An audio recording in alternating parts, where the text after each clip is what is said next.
Assalamualaikum warahmatullahi wabarakatuh. Alhamdulillah, wassalatu wassalamu ala rasulillah Sayyidina Maulana Muhammad ibn Abdillah wa ala alihi wa sahbihi mawala, amma ba'du.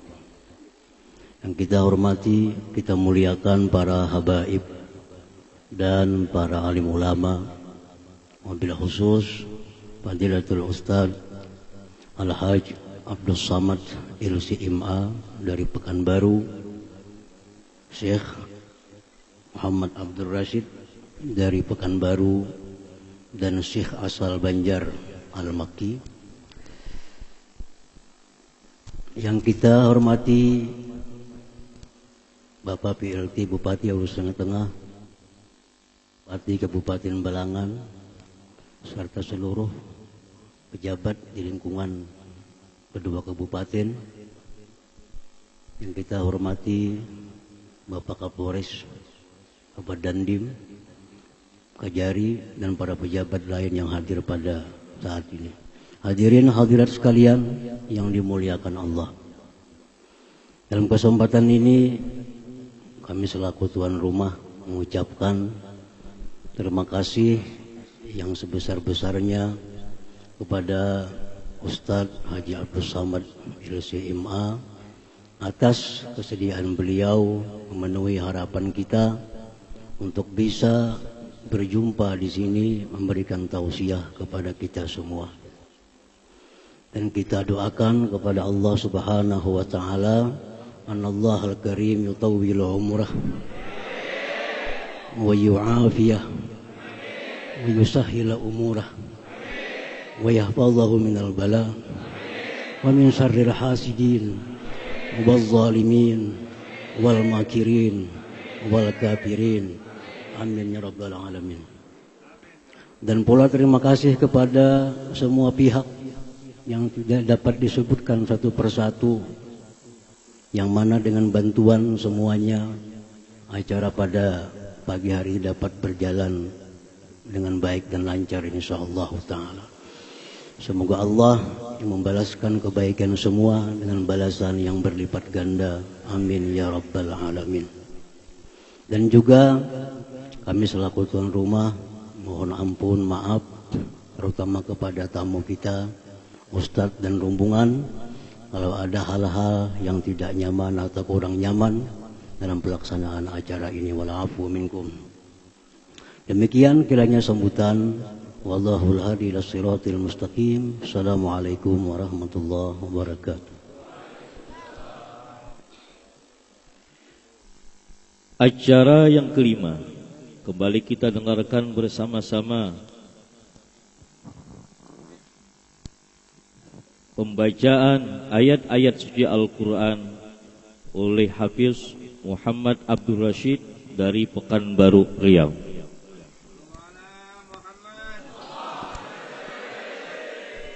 A'udzu billahi minasy syaithanir rajim. Bismillahirrahmanirrahim. La yukallifullahu nafsan illa wus'aha. Laha ma kasabat wa 'alayha ma iktasabat. Rabbana la tu'akhidhna in nasina aw akhtana. Rabbana wa la tahmil 'alayna isran kama hamaltahu 'ala alladhina min qablina. Rabbana wa la tuhammilna ma la taqata lana bih wa'fu 'anna waghfir lana warhamna anta maulana fansurna 'alal qaumil kafirin. Bismillahirrahmanirrahim. Alif Lam Mim. Allahu la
wabarakatuh.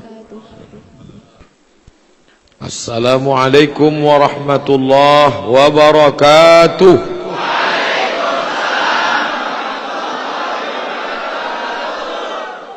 Alhamdulillahi wa kafa, wassalatu wassalamu ala al-habibil mustafa wa ala alihi wa ashabihi ahli at-tuqa wal wafa.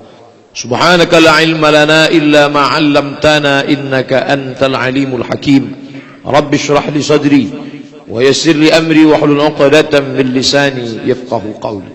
Al-habaib al-afadil, al-ulama al-ajla, nafa'ana Allah bi ghaziri 'ulumihim wa bi husni adabihim wa lutfihim, matta'ana Allah bi tuli umrihim, wa asa an yakuna hadha al-liqa' liqa'an tayyiban mubarakan fihi. Tuan Guru Bakhit beserta seluruh keluarga besar Nurul Muhibbin, Al-Habib Nabil Al-Gadri hafizahullah wa saddada khutah, Syekh Asal Banjar Al-Makki, Ananda Syekh Muhammad Rashid, para habaib, para alim ulama, para pemimpin ulil amri, bapak-bapak bupati, forum komunikasi pimpinan daerah, Bapak Kapolres, Dandim, hadirin hadirat, muslimin muslimat, insyaallah kita semua dimuliakan Allah Subhanahu wa taala. Melihat jamaah yang begini ramai dengan pakaian putih, dengan penghormatan dari mulai tatapan mata, lambaian tangan, cara bersalaman, ini menunjukkan bahwa Allah menjaga negeri ini dengan para ulama. Orang-orang yang memuliakan ulama tentulah mereka orang-orang yang mendapatkan ilmu dari ulama, bukan membaca buku, bukan mendengar cerita, tapi mengambil hikmah dari cara mereka berjalan, cara mereka bicara, cara mereka bersalaman. Inilah yang turun-temurun dari Nabi sallallahu alaihi wasallam, turun ke sahabat, sampai ke tabi'in, sampai ke tabi'in. Ada dua tiang besar yang menjadi tonggak agama Islam. Yang pertama dalam hadis Muslim, kalau kamu pegang yang dua ini kamu tidak akan sesat selamanya. Yang pertama kitabullah Al-Quran, wa itrati ahli baiti, keturunan Rasulullah sallallahu alaihi wasallam. Yang kedua hadis dalam kitab Al-Mustadrak Imam Al-Hakim, disebut juga oleh Imam Malik dalam Muwatta. Yang pertama Al-Quran, yang kedua wa sunnati, sunnah Rasulullah sallallahu alaihi wasallam. Bukan kebetulan, tidak ada yang kebetulan dalam hidup ini. Para habaib keturunan Rasulullah sallallahu alaihi wasallam datang ke negeri ini, dan Barabai merupakan salah satu tujuan mereka. Hari ini alhamdulillah al-faqir hamba Allah yang dhaif dapat menyambung tali silaturahim. Apa kata Sayyidina Abu Bakar Siddiq radhiyallahu anhu? Ana asila ila qarabati Rasulillah, menyambung tali silaturahim dengan keturunan Rasulullah sallallahu alaihi wasallam. Ahabbu ilayya, lebih aku sukai, lebih aku cintai, min an asila ila qarabati, daripada menyambung silaturahim dengan keturunanku sendiri. Hari ini alhamdulillah saya diberikan rezeki bisa berjumpa dengan para habaib, mengasihi cucunya, menyayangi keturunannya. Mudah-mudahan kita bisa pula bersama dengan datuk mereka Nabi Muhammad sallallahu alaihi wasallam. Ada satu lagi makhluk Allah, tidak ada darah Nabi mengalir dalam diri mereka. Mereka bukan keturunan Rasulullah, tapi ada ilmu yang ada dalam kepala mereka. Diangkat Allah derajat. Yarfa'illahu alladhina amanu minkum, Allah mengangkat derajat orang beriman. Walladzina utul ilma, orang-orang berilmu, darajat. Siapa mereka? Itulah mereka al-ulama warasatul anbiya, ulama pewaris para nabi. Mereka tidak menginginkan jabatan, mereka tidak menginginkan harta benda. Yang mereka lihat dunia ini hanyalah satu sayap nyamuk yang tak bermakna apa-apa. Mereka hanya hidup mencari ridha Allah. Pagi ini dipertemukan dengan para ulama, mudah-mudahan Allah panjangkan umur mereka, dapat melimpah barakah mereka kepada hamba Al-Faqir Abdul Somad dan kepada seluruh pecinta-pecinta para habaib dan ulama ini insyaallah. Al-mar'u ma'aman ahab, kalau kita cintai para habaib ini, Kalau kita cintai para pewaris Nabi, para ulama ini, kita akan bersama dengan mereka. Amal kita tidak banyak. La yudkhilal jannata ahadakum amaluhu. Tak ada di antara kalian yang masuk surga karena amalnya. Wala anta ya Rasulullah, wala ana. Lihatlah tawaduknya Rasulullah yang solatnya sampai hatta tatafattara qadamahu, sampai bengkak kakinya, yang malam-malamnya diisi dengan ibadah, yang istighfarnya tak putus taubatnya pada Allah, tapi tetap dia berkata, aku tak masuk surga karena amalku. Lalu kenapa engkau masuk surga? Illa ayyataghammadani Allahu bi rahmatih, melainkan karena rahmat Allah subhanahu wa ta'ala. Menyayangi ulama, menghormati habaib, menyebabkan turunnya rahmat dan barakah, melimpah rahmat dan barakah. Man la yarham la yurham. Siapa yang tak ada kasih sayang dalam hatinya, maka dia tidak akan mendapatkan kasih sayang Allah. Ar-rahimuna yarhamuhumur rahman. Allah menyayangi orang yang ada kasih sayang dalam hatinya. Irhamu man fil ardi yarhamkum man fis sama. Sayangi makhluk yang di bumi, maka dia yang agung mulia akan menyayangimu. Kasih sayang dalam hati para ulama. Man yanzuru ilal ummah bi'ainir rahmah. Siapa itu ulama? Mereka yang memandang umat dengan pandangan kasih sayang. Kalaulah mereka memandang kita dengan pandangan kehinaan, telunjuk mereka dengan kirinya berkata, hai penghuni neraka, hai pelaku bid'ah, hai orang yang sesat. Mereka tidak memandang kita dengan pandangan tajam. Mereka memandang kita dengan pandangan kasih sayang. Dia tahu al-faqir hina, rendah, maka ditarik tangan orang yang hina ini ke tengah umat. Dia tahu kita banyak silap, salah dan dosa, dimintakannya maaf ampun kepada Allah di tengah malam. Dalam munajatnya dia doakan agar hati yang tertutup itu terbuka. Dalam munajatnya di tengah malam, diadukannya umat ini kepada Rasulullah sallallahu alaihi wasallam. Dimintakannya hidayah. Yang keluar dari mulutnya bukan laknat, sumpah serapah. Yang keluar dari mulutnya bukan caci maki. Yang keluar dari mulutnya, innama bu'iztu li utammima makarimal akhlaq. Yang keluar dari mulutnya, Allahumma hdi qaumi. Berikan hidayah kepada anak-anakku, berikan hidayah kepada santri-santriku, berikan hidayah kepada murid-muridku. Fa innahum la ya'lamun. Mereka berbuat salah karena tak tahu. Mereka berbuat salah karena silap, khilaf. Ma sumiyal insanu bi insanin illa linisyanihi. Manusia disebut dengan manusia karena lupanya, karena silapnya, karena salahnya. Kalau ada orang berkata, saya tak pernah lupa, saya tak pernah silap, saya tak pernah salah, saat itu dia sedang lupa, silap dan salah. Al-Faqir Abdul Somad lupa, silap, khilaf dan salah. Siapa yang memberitahunya? Guru. Tapi guru lembut hatinya, tak sampai hatinya memberitahu. Siapa yang memberitahunya? Murid. Murid pun juga tidak lancang, lemah lembut. Dia kirimkan gambar. Dia tidak tegak di tengah orang ramai lalu mengangkat tangan, hai guru engkau salah. Tidak. Tapi diam-diam dia kirimkan foto. Guru, pandanglah fotomu yang baik. Guru pun melihat, oh ternyata peciku miring. Begitu lembutnya dia mengatakan. Sengaja dipasang TV di depan agar Abdul Somad tahu kesilapan kekeliruannya. Rupanya dia ceramah, kepalanya terlalu banyak ke kiri. Begitulah hamba Allah yang dhaif diingatkan. Ingat, mengingatkan itu bahasa Arabnya tausiyah. Wa tawasau bil haq wa tawasau bis sabr. Saling nasihat menasihati dalam hak, kebenaran, saling nasihati dalam sabr, kesabaran. Ketika dia salah, tak tahu dia membedakan mana hak, mana batil, mana hak, mana batil.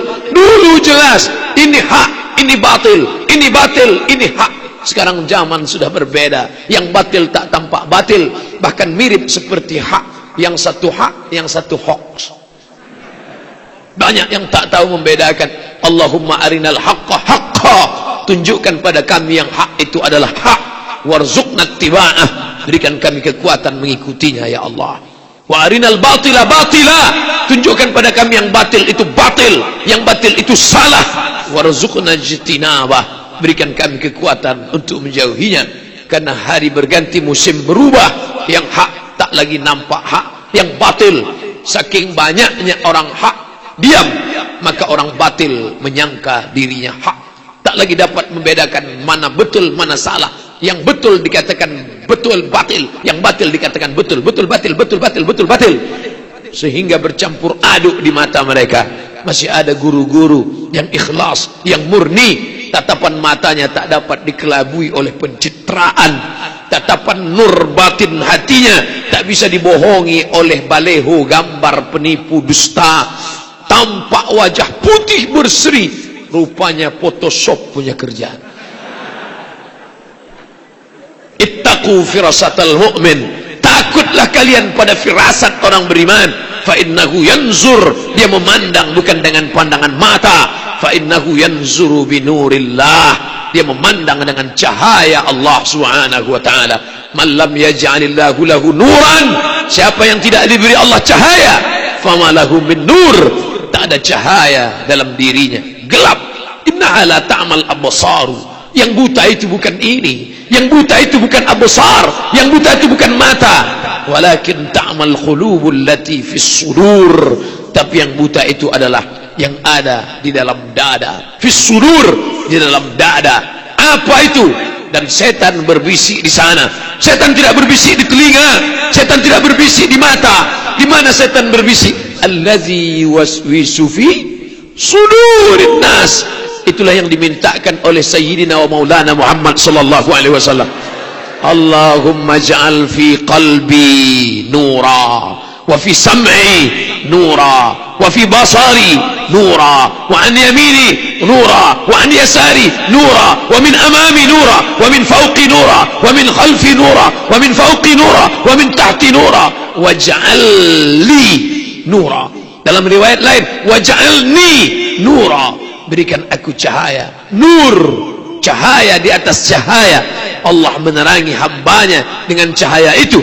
Kita melihat bukan karena mata. Ada orang salah silap, kenapa kau bisa melihat? Karena aku punya mata. Bukan.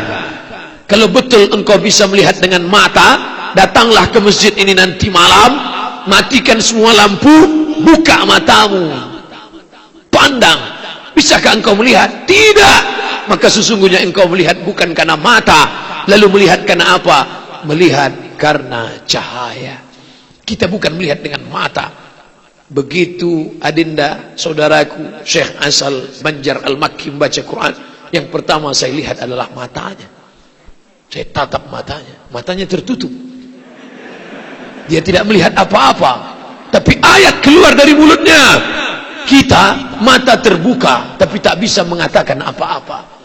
Ternyata yang melihat bukan mata, yang melihat adalah hati. Begitu dia pejamkan matanya, nampaknya ayat-ayat itu mengalir deras seperti air bercahaya. Kita pejamkan mata, nampak soto Banjar.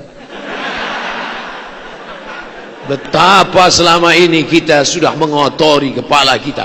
Dan Allah ketika dia murka, yang dia buat buta bukan mata. Kalau ada orang yang buta, sesungguhnya Allah sayang kepadanya sehingga matanya tidak melihat dosa. Tapi kemudian di mana letak murka Allah? Allah murka yang tertutup bukan mata, tapi yang tertutup, terkunci. Khatamallahu ala qulubihim. Yang pertama kali terkunci adalah hati. Setelah hati tertutup, wa ala sam'ihim, telinga tersumbat. Setelah telinga tersumbat, wa ala absarihim, mata terkunci. Hati tertutup, telinga tersumbat, mata terkunci. Kompletlah penderitaan. Summum bukmun umyun fahum la yaqilun. Peka, tuli, bisu, buta, tak lagi dapat berfikir, tak lagi dapat mencerna. Summum bukmun umyun fahum la yarji'un. Peka, tuli, bisu, buta, mereka tak lagi dapat kembali kepada jalan kebenaran. Tapi kita alhamdulillah masih ada para habaib, masih ada tuan guru, masih ada pesantren, masih ada benteng yang kuat. Al-jibalur rawasi, bukit-bukit yang kokoh. Kenapa kerak bumi ini tidak bergerak? Kenapa kerak bumi ini tidak bergerak? Wal jibala autada, karena masih ada bukit yang kokoh. Kalau kita melihat bukit, bagaimana bentuk bukit? Tinggi menjulang. Sesungguhnya sepertiganya saja yang kita lihat, sepertiga yang ada di atas tanah, 2/3 terhunjam ke dalam tanah. Begitulah para ulama. Kalau nampak kita dia besar, Jamaah seramai ini, dia belum melihatkan dirinya semuanya. Yang dia tunjukkan hanya baru sepertiganya saja, 2/3 ada dalam diam. Begitulah Tuan Guru, begitulah ulama. Adapun yang menampakkan diri, yang suaranya menggelegar ini, itu suaranya saja. Ilmu tak seberapa, hanya bicaranya saja. Dan itulah yang bisa dibawa untuk ditunjukkan kepada manusia. Ilmu tidak ada, amal tidak ada, badan pun kurang dari 50 kilo. Maka kalaupun suara ini juga tak boleh dibesarkan, apalagi yang bisa ditampakkan ke hadapan manusia. Satu-satunya yang hanya bisa dianggarkan suara. Kalaupun bersuara besar juga tidak bisa. Jamaah sekalian, sampai masanya suara itu akan hilang, dicabut oleh Allah. 10 tahun lagi, 20 tahun lagi, judulnya pun tidak lagi membangkitkan semangat, tapi sudah mengingatkan pada jamaah sekalian.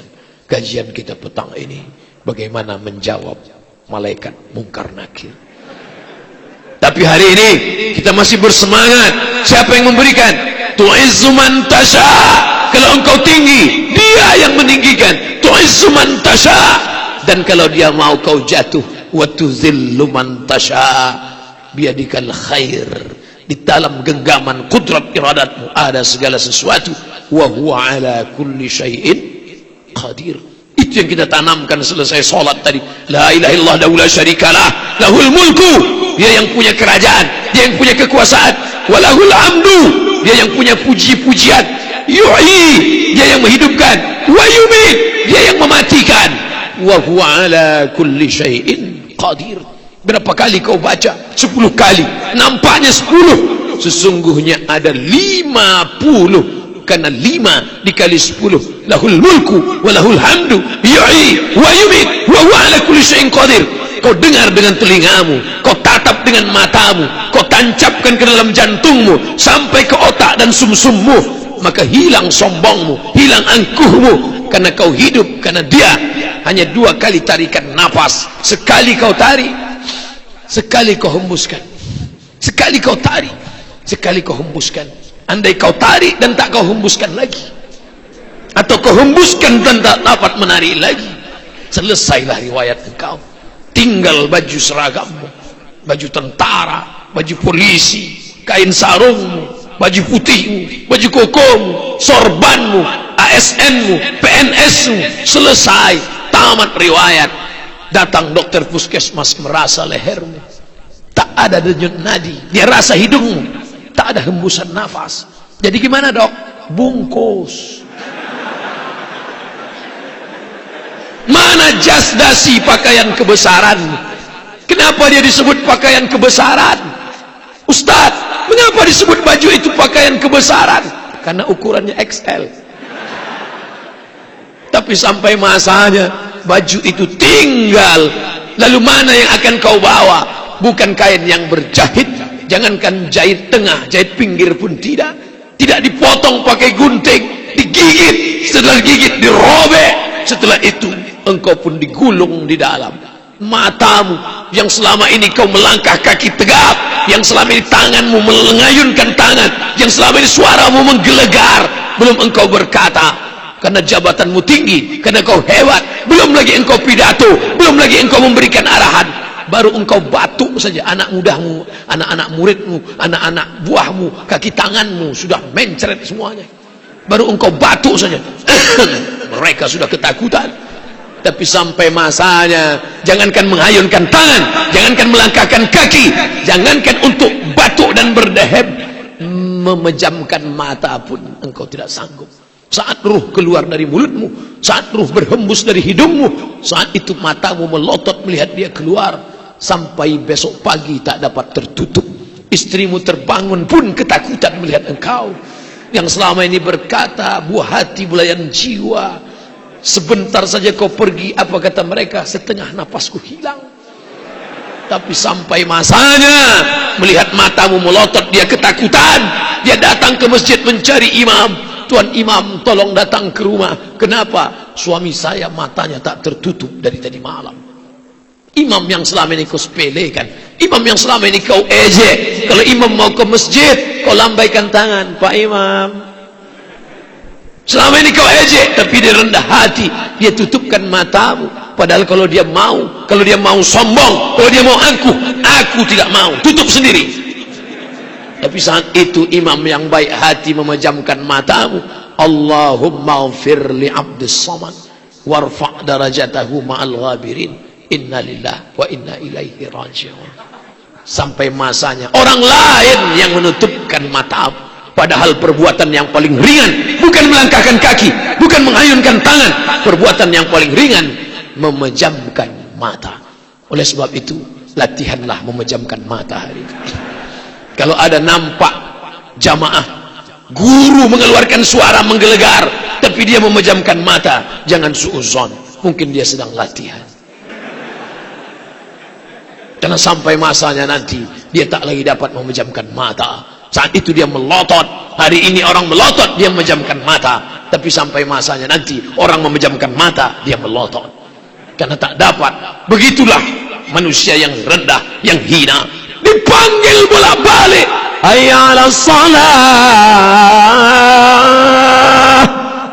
dia tidak mau, sombong, angkuh. Sampai masanya imam yang baik hati itu tidak dendam. Tuan imam, dia tidak lagi bisa. Kata imam, silakan bawa ke masjid. Selama ini sombong, tidak mau sekalipun di belakang imam, tidak mau di belakang imam. Kenapa saya di belakang dia? Saya lebih hebat, saya lebih kaya, saya lebih ganteng, saya lebih kuasa. Tidak mau berada di belakang imam. Imam yang baik hati, kau selama ini tidak mau di belakangku, tidak apa-apa. Hari ini kuletakkan engkau di depanku. Usalli ala hadhil janazah arba'a takbiratin fardul kifayah imaman. Aku tetap imam. Kau di belakang atau di depan, kau tetap imam. Selama ini aku takbir 1 kali, kau tidak mau ikut, tidak apa-apa. Sekarang 4 kali engkau kuberi. Allahu Akbar Al-Fatihah, Allahu Akbar Solawat, Allahu Akbar doa 1, Allahu Akbar doa 2. Enggak dibaca lengkap Pak Imam? Enggak, khusus untuk ini diskon. Mana hartamu yang banyak? Mana istri, anak, keluarga, tetangga, sahabat? Semuanya tinggal. Sampai akhirnya kau dibawa. Saat itu kau merasakan kematian yang luar biasa. Seperti tebasan pedang di tempat yang sama beratus kali. Seperti cabik-cabikan mata kail pancing ditarik dari kulit yang basah. Seperti kambing yang dikuliti hidup-hidup. Itulah mengapa kami minta Tuan Guru selalu mendoakan kami, Allahumma hawwin alaina fi sakaratil maut. Ringankan kami waktu sakaratul maut ya Allah. Tapi ini orang ditarikkan malaikat nyawanya, kerasa sampai ke ubun-ubunnya. Dan saat itu ayam-ayam melihat, tahu rasanya. Binatang-binatang, anak yang belum pandai berbicara, mereka tahu, merasakan rasanya. Keledai memekik, ayam, anjing mendengar sakitnya teriakan mereka. Andai kamu mendengar apa yang aku dengar, la dhahiktum qalilan wa la bakaitum katsiran. Andai kalian tahu yang ku tahu, andai kalian dengar yang ku dengar, sedikit gelak tawa kalian, lebih banyak tangisan tetes air mata kalian. Ya Rasulullah, mengapa kami tidak mendengar sakratul maut? Mengapa tidak mendengar pertanyaan mungkar nakir? Mengapa kami tidak mendengar azab kubur? Andai kalian dengar, kalian tidak akan menikah, hilang hawa nafsu kalian. Jangankan mendengarkan pertanyaan mungkar nakir, baru kena diabetes saja nafsu kalian sudah hilang. Andai kalian dengar pekikannya, kalian tidak sempat mencari nafkah. Anak istri kalian tidak akan makan karena takutnya kalian kepada kematian. Kita mendengar bukan karena Allah tidak sayang, kita mendengar karena sayangnya Allah. Bismillahirrahmanirrahim. Mata ada cairan di dalamnya, berair dia, dan cairan sifatnya akan mengering. Begitu engkau dimasukkan ke dalam kubur, kau tidak lagi minum, kau tidak lagi makan, maka cairan mulai keluar dan kempis biji matamu menghitam berlobang. Seminggu engkau di dalam, matamu mulai menghitam. Makanya orang paling takut matanya hitam. Dulu ada orang setelah mati baru menghitam. Sekarang sebelum mati pun sudah hitam. Makanya banyak perempuan-perempuan takut matanya hitam. Sebelum tidur malam dia potong timun, dia letakkan, takut hitam. Suaminya terbangun, dia terkejut, mata yang menghitam. Dan setelah itu apa yang terjadi?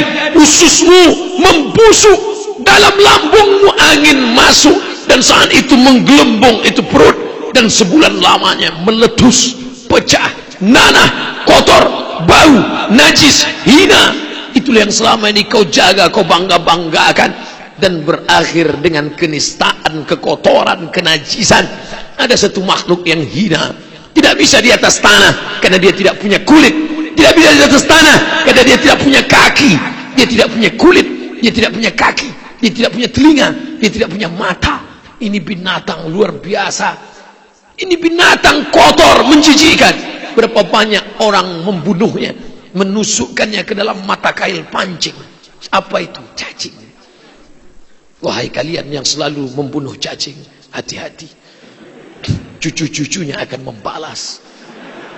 Makhluk yang tidak berkaki, tidak berkulit, tidak bermata, tidak bertelinga, tapi ada satu kelebihan yang diberikan Allah.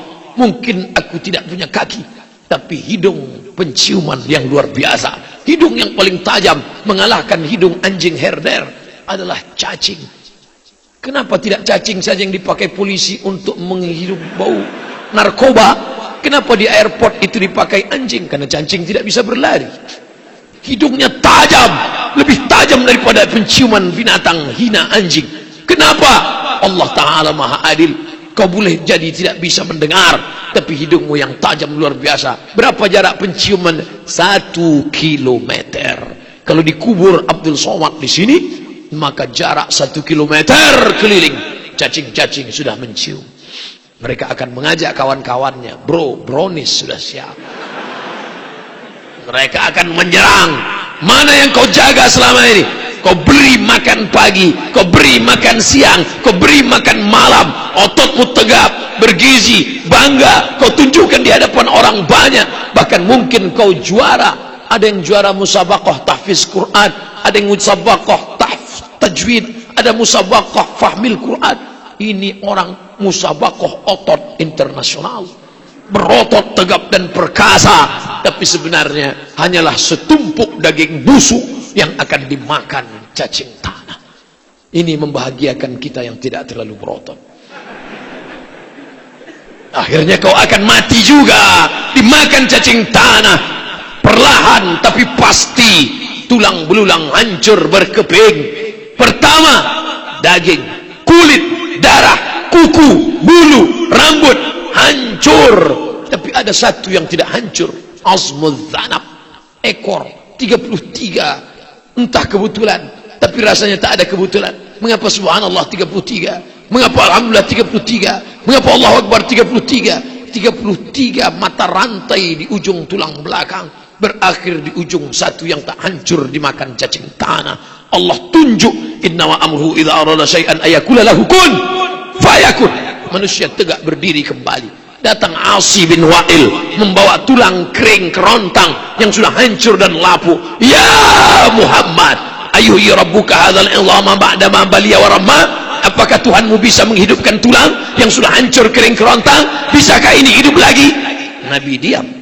Dia tidak mau berkata. Sebelum wahyu datang, datang Jibril alaihi salam membawakan wahyu. Apa kata Jibril? Qul, katakan kepada Asi bin Wa'il, katakan kepada mereka yang tak percaya bahwa akan hidup setelah mati. Qul yuhyiha alladhi ansha'aha awwala marrah. Katakan, dia akan menghidupkan tulang itu sebagaimana dia menciptakannya awwala marrah, pertama kali. Menciptakan dari yang tidak ada menjadi ada, yang ada dia buat menjadi tidak ada, lalu kebuatnya menjadi ada kembali.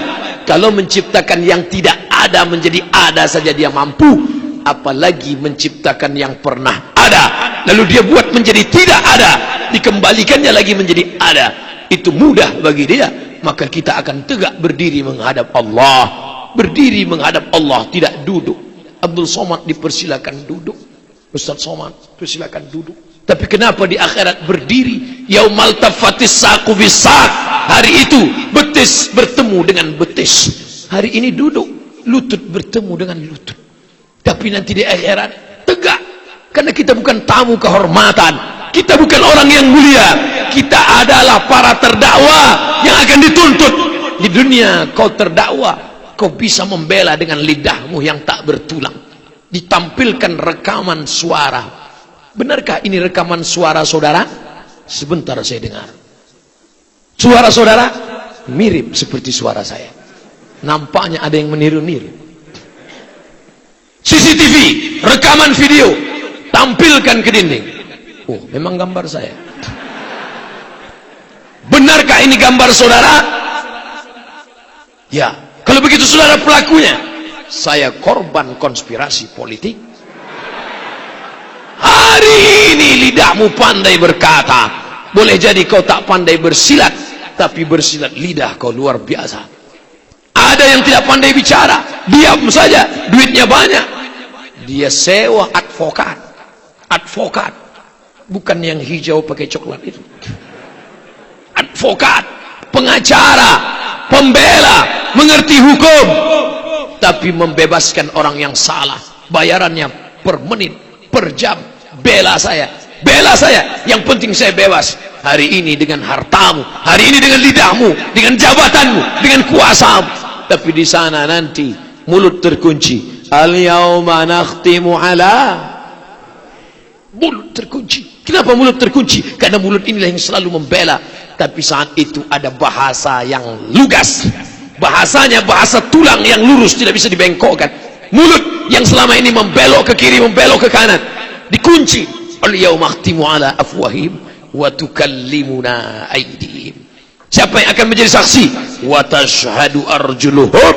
Kaki akan bersaksi, tangan akan bicara. Apa yang akan dibicarakan tangan? Apa yang akan dipersaksikan kaki? Bima kanu yaksibun. Itulah mengapa keutamaan surah Yasin luar biasa.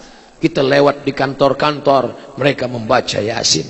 Kita pergi ke jamaah, membaca Yasin. Kenapa Yasin yang dibaca? Karena Yasin mengingatkan kita hidup akan mati. Yasin mengingatkan setelah mati hidup lagi. Yasin mengingatkan mulut akan terkunci. Yasin mengingatkan kaki akan bersaksi. Yasin mengingatkan tangan akan bicara atas apa yang pernah kau lakukan dulu.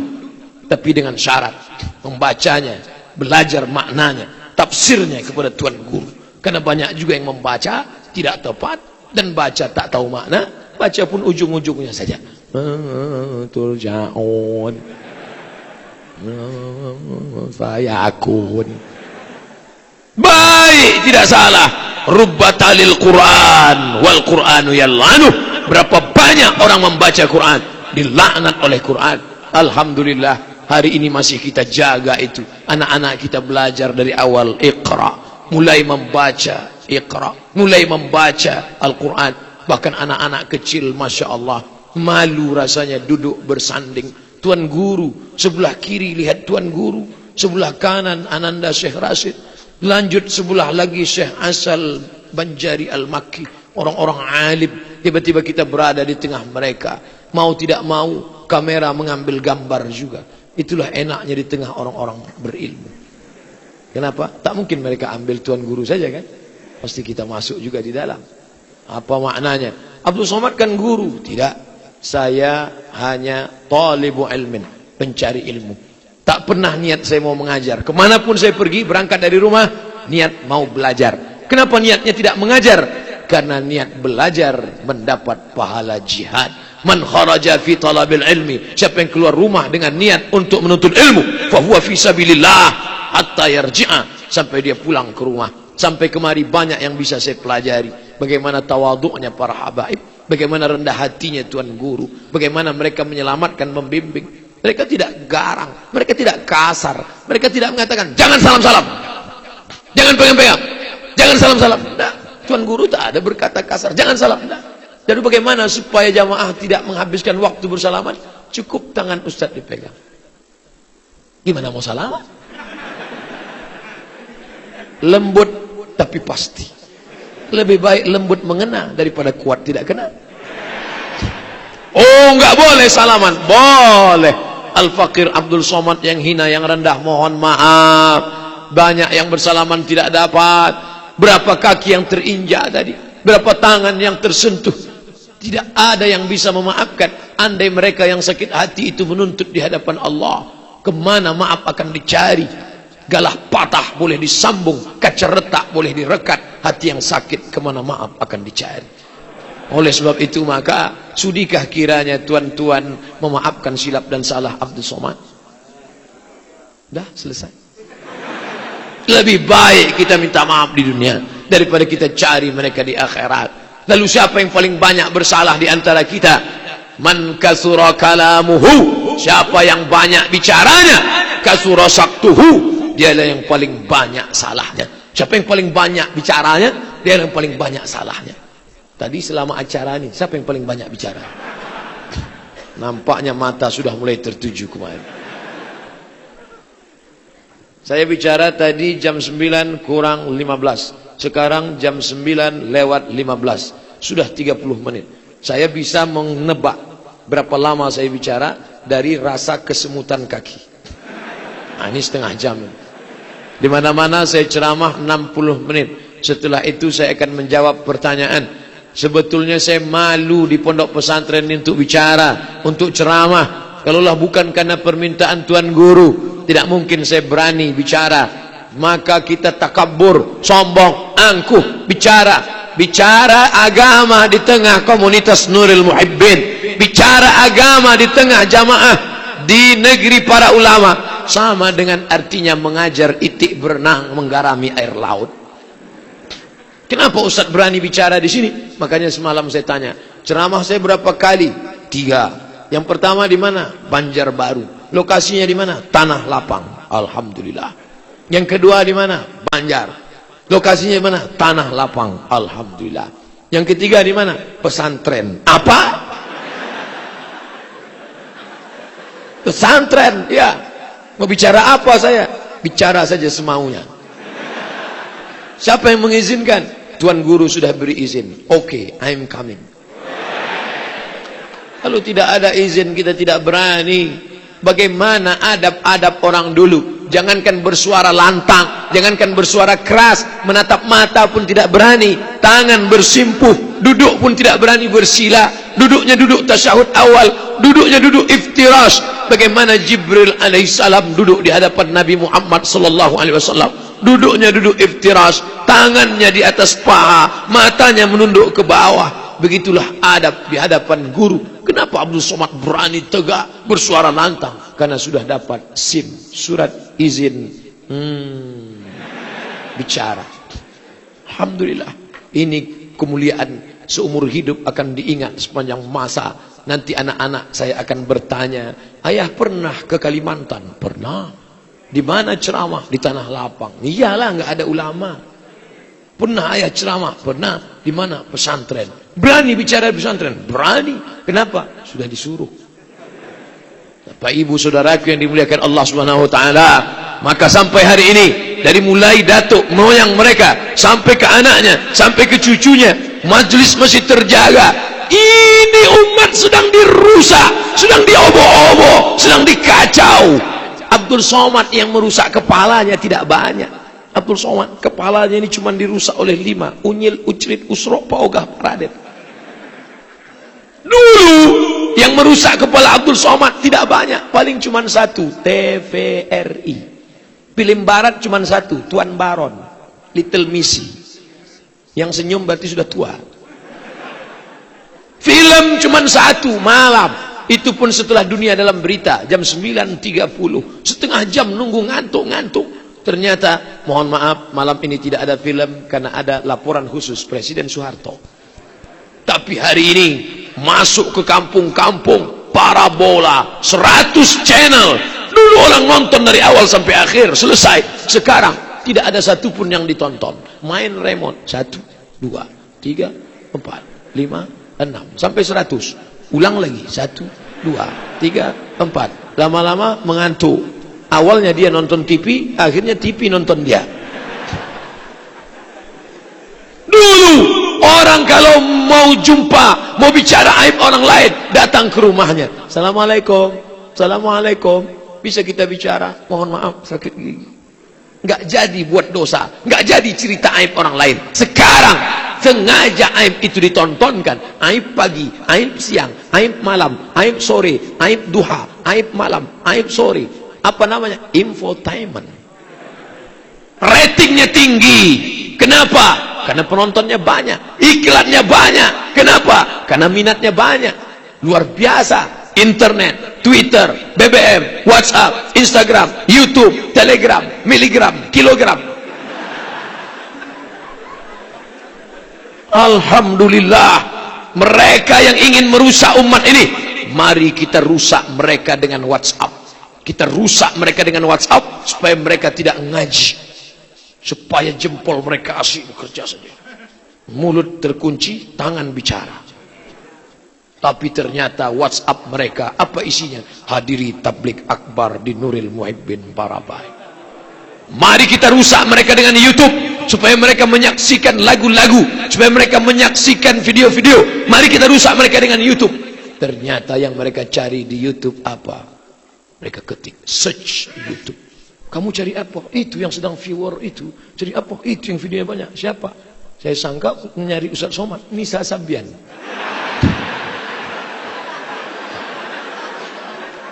Gak apa-apa, isinya sholawat.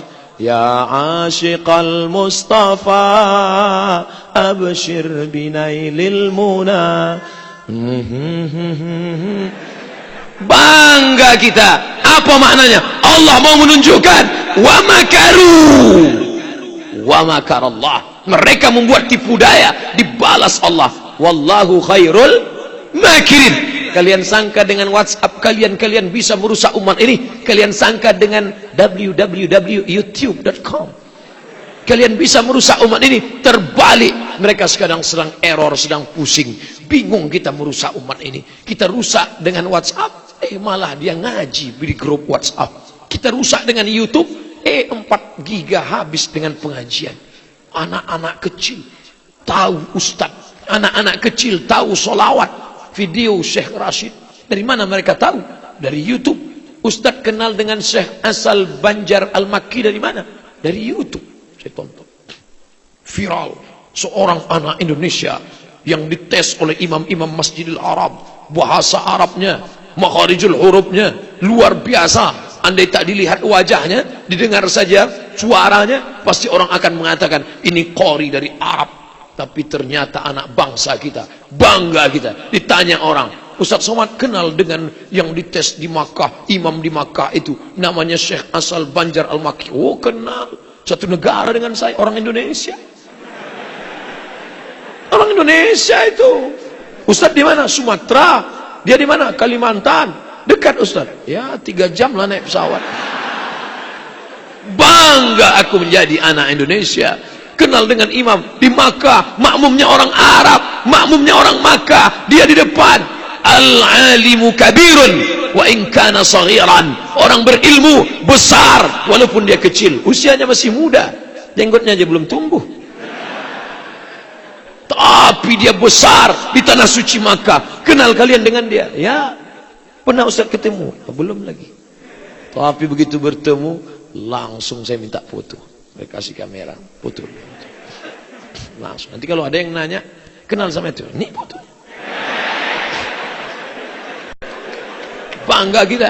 Dari mana? Al-Banjari. Dari mana? Kalimantan. Negeri ini negerinya para ulama. Syekh Muhammad Arsyad Al-Banjari. Syekh Zain Guru Sekumpul Al-Banjari. Syekh Nuruddin Marbu Al-Makki Al-Banjari. Luar biasa. Saya nggak bisa pakai itu. Karena saya As-Sumatrani. Tapi kita disatukan oleh satu bahasa Melayu yang dipakai. Syekh Muhammad Arsyad Al-Banjari menulis Sabilal Muhtadin, Syarah Siratal Mustaqim. Dia pakai bahasa Melayu, dia tulis pakai huruf Arab Melayu. Bahkan keluarga kami sampai hari ini memakai perukunan Melayu yang merupakan ringkasan dari kitab itu. Mengalir pahala ke makam Syekh Muhammad Arsyad Al-Banjari, mengalir pahala ke kuburnya. Kenapa? Sampai hari ini guru-guru saya mengajarkan saya sholat mengikut mazhab Syafi'i. Ini ciri khas kita. 3 yang tak boleh dilupakan. Man huwal Azhari? Ana Azhari, belajar di Al-Azhar. Azhar itu siapa? Apakah orang yang belajar di Al-Azhar itu orang yang pakai torbus, Saya waktu tes ke Mesir, langsung orang dari Al-Azhar pakai torbus, topi putih merah, di luar putih, di dalam merah, ada besar, hampir sebesar ban Vespa. Jubah 2 lapis, depan warna putih, di luar warna hitam, berjenggot panjang, dari Azhar. Apakah Al-Azhar itu jubahnya? Apakah Al-Azhar itu sorbannya? Apakah Al-Azhar itu Arab Mesirnya? Ternyata Syekh Ali Jum'ah memberikan batasan. Man huwal Azhari? Azhar itu siapa? 3 yang tak boleh lepas. Asy'ariyul aqidah, Maturidiyul aqidah. Akidahnya Asy'ari atau Maturidi. India Maturidi, Pakistan Maturidi, Bangladesh Maturidi. Tapi kita Asy'ari. Ana Azhari, akidah saya Asy'ari. Wujud, qidam, baqa, mukhalafatul hawadits, qiyamuhu bi nafsihi, wahdaniyah, qudrat, iradat, ilmun, hayat, sama, basar, kalam. Di mana itu dipelajari? Pondok pesantren. Asy'ari akidahnya. Fikihnya at-tamadhhub bi ahadil madzahibil arba'ah. Mazhabnya 4. Hanafi, Maliki, Syafi'i, Hambali. Abdul Somad, saya tak mampu 4 mazhab. 1 aja error. Maka saya pilih mazhab Syafi'i. Karena datuk-datuk saya Syafi'i, sekolah pesantren Syafi'i, saya tetap ikut mengamalkan mazhab Syafi'i. Pilih antara 4. Sekarang kita berhadapan orang yang tidak mau bermazhab. Tidak ada Hanafi, tidak ada Maliki, tidak ada Syafi'i, tidak ada Hambali. Lalu kembali ke Quran dan Sunnah. Berarti ente imam mazhab yang kelima. Hafal hadis 200.000 hadis. Hafiztu mi'atai alfa hadis. Aku hafal 200.000 hadis. Lau wajadtu aksara min dzalika la hafiztuha. Andai aku dapat lebih daripada ini, aku akan hafal juga. Siapa dia? Jalaluddin Abdurrahman As-Suyuti. Di ujung namanya Jalaluddin Abdurrahman As-Suyuti Asy-Syafi'i. Hafal 200.000 hadis, tapi rendah hati. Di ujung namanya tetap pakai Syafi'i. Orang hafal 200.000 hadis tetap ikut Imam Syafi'i. Ini baru hafal 2 hadis, itu pun kalau laptopnya hidup. Al-ilmu fil laptop. Baca sanad hilang matan, baca matan hilang sanad.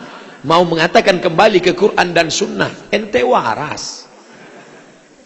Kitab tafsirnya 2. Ad-Durrul Mansur fit Tafsir bil Ma'sur. 1 lagi Jalalain, Jalaluddin Al-Mahalli, Jalaluddin As-Suyuti. Kitab fikihnya jangan lagi ditanya. Qawaidul fikih, usul fikihnya Al-Asbah wan Nazair. Bagaimana dengan kitab-kitab yang lain? Ulumul hadisnya Tadribur Rawi, Syarah Taqrib An-Nawawi. Imam Nawawi 676 Hijrah meninggalkan kitab, disyarah oleh As-Suyuti. Berapa kitabnya? Muridnya Ad-Daudi menghitung, guruku menulis 500 kitab. Hafalan 200.000 hadis, tapi di ujung namanya tetap Jalaluddin Abdurrahman As-Suyuti Asy-Syafi'i. Khatimatul Huffaz, penutup para hadis, hafal Sahih Bukhari. Kalau baca kitab Sahih Bukhari enggak ngerti, baca syarah dia. Apa namanya? Fathul Bari, syarah Sahih Al-Bukhari. Bergelar Al-Hafiz. Kalau sudah disebut Al-Hafiz, tidak ada hafiz selain dia, bukan hafiz Quran. Di tempat kita kalau sudah disebut Al-Hafiz, hafal Quran. Bahkan ada orang namanya Hafiz, nggak hafal apa-apa. Mohon maaf Pak Hafiz, jangan tersinggung. Al-Hafiz. Kalau ulama berkata, wa qala Al-Hafiz, Al-Hafiz berkata, maka yang dimaksud Al-Hafiz adalah siapa lagi kalau bukan Ibnu Hajar Al-Asqalani. Fathul Bari, syarah Sahih Al-Bukhari. Al-Hafiz Ibnu Hajar Al-Asqalani. Di ujung namanya Al-Hafiz Ibnu Hajar Al-Asqalani Asy-Syafi'i. Sebelum itu besar semua kitab-kitab mazhab Syafi'i, dia kumpulkan jadi satu. Al-Majmu' Syarah Muhazzab, Raudatut Talibin. Siapa dia? Imam An-Nawawi. Sampai tak menikah karena belajar. Ditulis oleh seorang ulama besar, Al-Ulama Al-Uzzab alladzina atharul ilma ala zawaj. Al-Ulama Al-Uzzab, biografi ulama-ulama yang lajang tidak menikah karena lebih mementingkan ilmu daripada menikah. Tapi ini jangan ditiru oleh santri-santri. Karena mereka dulu tidak menikah, karena perempuan di zaman itu yang kelihatan cuma matanya saja, yang lain tertutup. Zaman sekarang tidak bisa. Zaman sekarang perempuan matanya kelihatan, yang lain terbuka.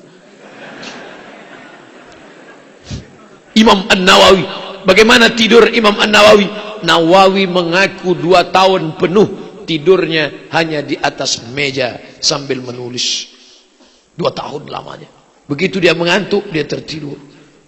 Begitu dia terbangun, dia lanjutkan lagi menulis. 2 tahun lamanya tidak pernah aku tempelkan kulit belakangku ini ke kasur.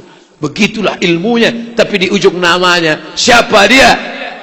Imam An-Nawawi Asy-Syafi'i. Imam yang luar biasa. Oleh sebab itu kalau ada orang sekarang berkata, Syafi'i manusia, saya manusia. Syafi'i makan, saya makan. Syafi'i minum, saya minum. Syafi'i berijtihad, saya pun bisa. Ente kenal nggak sama dia? Imam Syafi'i keluar rumah ke masjid, telinganya dia tutup. Kenapa dia tutup? Takut dia mendengar. Apa yang dia dengar dari rumah sampai ke masjid, dia ingat semua. Ente suruh beli gula sama cabai aja lupa. Imam Syafi'i kalau baca buku, yang halaman ini dia tutup, halaman ini dia baca. Kenapa ini dia tutup? Karena kalau dia lihat, dia ingat, dia ngerti, dia paham, bercampur dalam kepalanya, maka dia tutup. Ente dibacakan 2-3 kali nggak ingat. Alhamdulillah, Allah Maha Kasih Maha Sayang. Aku tahu kalian akhir zaman lemah kepalanya, aku berikan pertolongan. Kalian tidak bisa ngingat, ngitung-ngitung payah, ini aku kirim kalkulator. Kamu payah ngingat pengajian, nulis nggak mau, dengar payah, ngingat susah, dikirimkan Allah dari Korea. Namanya siapa? Samsung. Kalian nggak bisa mengingat, nggak bisa merekam, dikirimkan dari Jepang, Sony. Yang satu dari Indonesia, Oppo. Apa maknanya? Kita lemah, tidak ada apa-apanya dengan Imam Asy-Syafi'i. Datang Imam Syafi'i memanggil muridnya, namanya Rabi' Al-Muradi. Rabi', ta'al. Rabi' sini. Ada muridnya Al-Muzani, ada muridnya Al-Buwaiti, ada muridnya Rabi' Al-Muradi. Rabi', ta'al. Sini Rabi'. Tulis Ar-Risalah. Rabi' mengambil pena, dia tulis Ar-Risalah. Ar-Risalah surat. Disangka suratnya 1 lembar. Imam Syafi'i ngomong, ditulis Ar-Rabi'. Jadilah kitab usul fikih tertua, kitab Ar-Risalah, tebalnya 300 halaman. Tulis tanpa laptop dan copy paste. Hari ini orang nulis copy paste. Wa qala fulan wa qala fulan wa qala fulan wa qala fulan wa qala fulan wa qala fulan. Ente di mana? Enggak ada. Copy paste. Nauzubillah. Mereka ulama-ulama besar itu mengambil hadis. Saya hanya mau hadis Bukhari. Adapun fikih Syafi'i saya enggak mau. Mari kembali ke Quran dan sunnah. Sunnahnya siapa? Bukhari. Syafi'i enggak pakai. Bukhari itu ninggalnya kapan, Mas? 256. Syafi'i 204. 256. Apa artinya? Imam Bukhari 52 tahun setelah Imam Syafi'i. Imam Bukhari dapat ilmu dari mana? Dari gurunya. Siapa? Ahmad bin Hanbal. Ahmad bin Hanbal berguru ke siapa? Ke Syafi'i. Bukhari, Ahmad bin Hanbal, Syafi'i. Syafi'i dari siapa? Malik bin Anas. Malik dari siapa? Abu Sinan. Abu Sinan dari siapa? A'raj. A'raj dari siapa? Abu Hurairah. Abu Hurairah siapa? Dari Nabi. Kamu dari mana? Google.com. Gimana? Al-isnad minad din. Sanad ini dari agama. Tuan guru dari mana? Dari ayahanda guru. Dari mana? Dari guru-guru. Dari mana? Dari para habaib. Jalur sanadnya mana? Ke Tarim Hadramaut Yaman. Sampai ke mana? Sampai kepada majlis para habaib, para zuriat Rasul sallallahu alaihi wasallam. Ini dari mana? Dari Imam Syafi'i. Ini dari mana? Dari Imam Abu Hasan Al-Asy'ari. Ini dari mana? Dari Imam Abu Hamid Al-Ghazali. Ini dari mana? Daripada imam. Para ulama menjaga sanad, maka pertahankan sanad keilmuan. Baca kitab khatam dari kulit ke kulit. Jangan lagi main comot sini, comot sini, comot sini, comot. Emang roti. Bapak ibu saudaraku yang dimuliakan Allah subhanahu wa ta'ala, ada 3 yang ada dalam agama ini, tidak ada di yang lain. Yang pertama, sanad. silsilah keilmuan dari syekh, dari syekh, dari syekh, dari syekh, dari syekh. Yang kedua, al-i'rab. I'rab hanya ada dalam bahasa Arab. Ra'aitu Muhammadan, marartu bi Muhammadin, hadza Muhammadun. Itu tidak ada dalam bahasa Inggris. This is Muhammadun, I see Muhammadan, I am walking with Muhammadin. Tak ada kasrah, tak ada fathah, tak ada dhammah. Semuanya sama bagi mereka. Yang ketiga, nasab. Nasab dijaga. Siapa dia? Muhammad bin Abdullah bin Abdul Muttalib bin Hashim bin Abdi Manaf sampai kepada Adnan, cucu cicit keturunan Ismail, anak kandung Ibrahim alaihissalam. Habaib menjaga itu, tuan-tuan guru menjaga itu. Sekarang orang tak bersanad, tak bernasab. Nasab mesti. Binnya pun dia tak tahu. Kamu bin apa? Enggak tahu. Bin kardus, bin botol. Kita jaga berapa yang kita ingat. Lihat nasab Datuk Kelampayan, lihat nasab para ulama Al-Banjari, Al-Makki. Mereka menyusun sampai kepada datuk moyang mereka. Tahu mereka. Siapa itu Imam Bukhari? Bukhari nama kampung, Bukhara. Kalau disebut nama kampung, maka sudah tahu. Bukhari dari Bukhara. Orang Bukhara Al-Bukhari. Orang Makkah Al-Makki. Orang Madinah Al-Madani. Orang Mesir Al-Misri. Orang Yaman Al-Yamani. Orang Banjar Al-Banjari. Ujungnya menisbatkan kepada suatu tempat, itu bukan namanya Bukhari. Orang Bukhara. Bukhara di mana? Uzbekistan.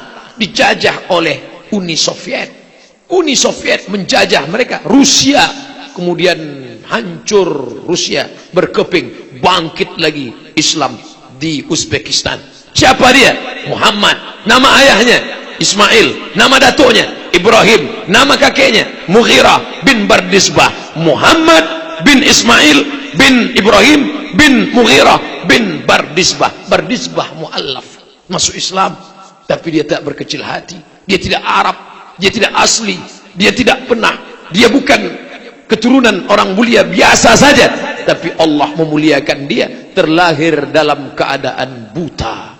Buta waktu kecilnya, tapi ibunya mendoakan dia. Ya Allah, ya Allah. Doa seorang ibu luar biasa. Ternyata matanya terbuka, dan bukan hanya sekedar mata dia yang terbuka, mata seluruh umat terbuka dengan kitab Sahih Al-Bukhari. Tapi dia tetap juga bermazhab dan berguru.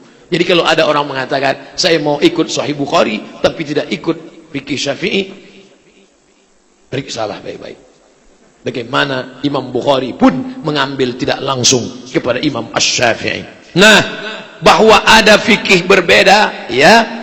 Tapi ketika kita membawa berbeda di tengah umat yang sudah berpegang kepada mazhab Syafi'i, makanya saya tidak mau jadi imam. Kalau sholat di masjid disuruh jadi imam, tidak. Saya tidak tahu tradisi bagaimana. Kalau saya bawalah mazhab Maliki. Saya kuliah di Maroko, mazhabnya Maliki. Maliki bagaimana? Fatihahnya tidak pakai bismillah. Allahu Akbar. Alhamdulillahi Rabbil Alamin. Tangannya lepas ke bawah. Allahu Akbar. Kunutnya sebelum rukuk. Selesai baca ayat langsung kunut, enggak berbunyi.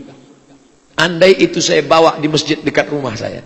Allahu Akbar. Alhamdulillahi Rabbil Alamin. Ar-Rahmanir Rahim. Maliki Yaumiddin. Selesai solat jamaah berbisik. ISIS. Salahkah mazhab Maliki? Tidak. Guru-guru kami bermazhab Maliki. Tidak salah. Ada dalilnya. Tapi saya sudah menimbulkan fitnah di tengah masyarakat. Oleh sebab itu, maka kita pelajari mazhab setempat. Mengapa Turki Utsmani mengirim Wali Songo ke Jawa, ke Nusantara? Wali Songo bermazhab Syafi'i. Kenapa tidak dia kirim bermazhab Hanafi? Kita tahu bahwa Turki mazhabnya Hanafi, Kesultanan Turki Hanafi. Kenapa yang dikirimnya bermazhab Syafi'i? Kenapa yang dikirim bermazhab Syafi'i? Karena dia tahu ini jangan sampai terjadi konflik di tengah masyarakat. Masalah mazhab. Alhamdulillah, di pondok-pondok pesantren kitab-kitab Syafi'i masih terjaga. Aqidah Asy'ari sifat 20 matangkan. Fikih Syafi'i dengan tetap menghormati Hanafi, Maliki, Hambali. Dan yang ketiga, tasawuf, akhlaknya Abu Hamid Al-Ghazali. Bukan tasawuf batin, bukan tasawuf filosofi Sokrates, Demokritos, Aristoteles, tapi yang diikut adalah tasawuf sunni yang disusun, dirangkum sistematis dalam Ihya Ulumuddin. Abu Hamid Al-Ghazali meninggal tahun 505. Mudah mengingatnya, 505. Masehinya 1111. Imam Al-Ghazali meninggal tahun 1111. Andai hidup dia sekarang, tua sekali, lebih 1000 tahun lamanya. Kitab yang 1000 tahun masih bisa dibaca anak-anak pesantren, luar biasa. Saya kuliah di Malaysia 2 semester tidak selesai sebelum ke Maroko, mengambil mata kuliah bahasa Melayu 2 SKS. Orang Malaysia ragu dengan kemelayuan saya, padahal kalau mau dites darah Melayu, tapi bahasa saya tidak diakui. Disuruh ambil 2 SKS, dia sebar kertas, baca manuskrip bahasa Melayu. Saya baca nggak ngerti, padahal umurnya baru 100 tahun. 100 tahun bahasa Melayu 100 tahun yang lalu. Ternyata kita tidak paham, tidak mengerti. Tapi kitab Ihya Ulumuddin Al-Ghazali lebih 1000 tahun yang lalu, tuan guru membacakan paham, murid-murid membacanya paham. Kenapa? Karena kita menjaga tradisi keilmuan nahwu, sharaf, balaghah, mantik, bayan, ma'ani. Ini terus dilanjutkan. Dulu untuk memahami kitab kuning, nahwu, sharaf, balaghah, mantik, ma'ani, bayan, arud, qawafi, 7 ditambah lagi untuk memahami tajwid, Qur'annya. Lalu kemudian fikih, qawaidul fikih, usul fikih, ulumul hadis, mustalah hadis, rijalul hadis, mukhtaliful hadis, mutasyabih hadis, dibahas semua. Masuk lagi kitab-kitab tafsir, ulumul Qur'an. Hampir lebih 20 pelajaran agama. Sekarang 20 pelajaran itu dipres menjadi 5. Quran, hadis, fikih, bahasa Arab, sejarah Islam, akidah, akhlak. Yang 5 ini dipres lagi menjadi 1. Pendidikan agama Islam. Betapa miskinnya agama anak-anak kita. Tidak tahu apa-apa. S1, S2, doktor, profesor. Tapi dalam bidang agama muncul aliran-aliran sesat yang mengikutnya siapa? Orang-orang yang cerdas intelektual tapi kosong spiritual, tidak mengaji, tidak ada agama. Doktor, insinyur, titel apa? MSI. Apa itu? Master segala ilmu. Tapi ilmu agama blank, kosong. Akhirnya ikut apa? Ikut mazhab baru. Apa dia? Islam ubur-ubur. Ubur-ubur ini hanya bisa diatasi oleh SpongeBob, karena dia yang suka menangkap ubur-ubur. Ustadz nyambung juga ternyata, ya. Anak-anak kita nonton, kita mesti mengikuti perkembangan, termasuk Upin Ipin, Jarjit, Meme, dan Bang Saleh. Ini semua siapa yang bisa mengatasi ini? Guru kimia diangkat PNS, guru fisika diberikan tunjangan, guru matematika diberikan Honda. Apa itu? Honor daerah. Tapi guru balaghah, mereka mengajar karena Allah Subhanahu wa taala. Pagi mungkin mereka memotong karet, sore mungkin mereka mengambil berondoran sawit, mereka tetap mengajar lillahi taala. Keberkahan ilmu itu ada. Benteng agar tidak ikut aliran sesat, benteng agar kuat dari sebagai macam yang merusak kepala.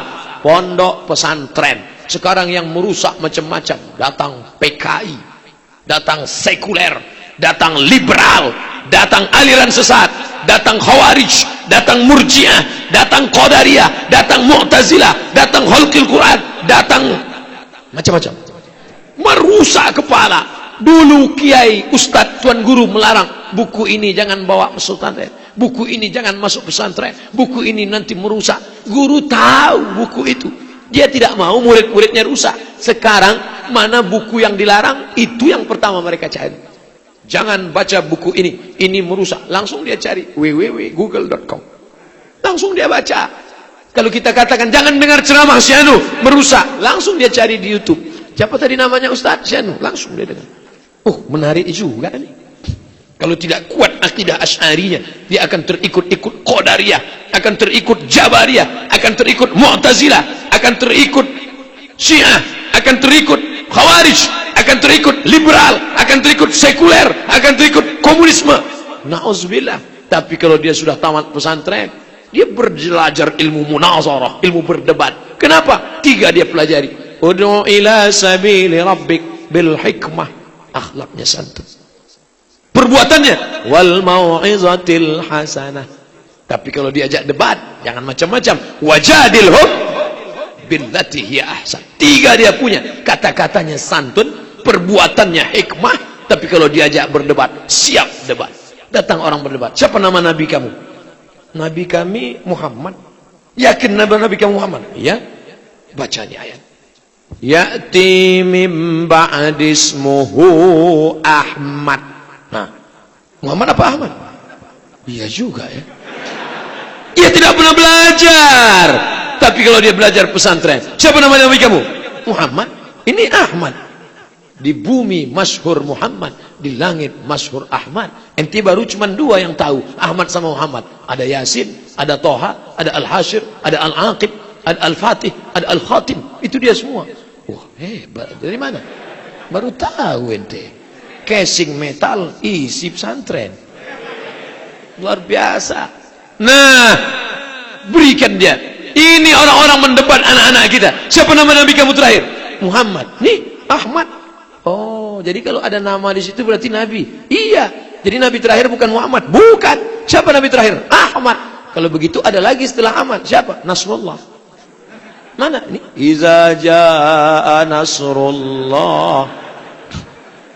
Setelah Nasrullah masih ada lagi nabi terakhir. Coba lihat di ujung. Siapa namanya? Ini. Qul huwallahu ahad, Allahu somad. Debat dia. Dia tidak keras, tidak main tunjuk, pelaku zina, kafir. Enggak, tapi diajaknya berpikir. Patah argumentasi orang. Inna rabbaka huwa a'lamu biman dhalla an sabilih. Allah lebih tahu siapa yang sesat.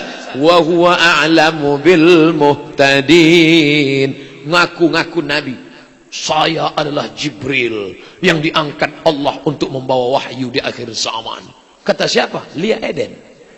Datang satu lagi mengaku, aku adalah nabi yang terakhir. Akulah Ahmad. Siapa? Ahmad Musadek. Polisinya santri cerdas. Tidak langsung tangkap, konfrontir. In ja'akum fasiqun binaba'in fatabayyanu, klarifikasi. Tangkap Jibril, tangkap Ahmad. Biasanya yang bawa wahyu kan Jibril, yang menerima wahyu kan Nabi. Tanya Nabi, kamu ada dapat wahyu dari Jibril? Enggak.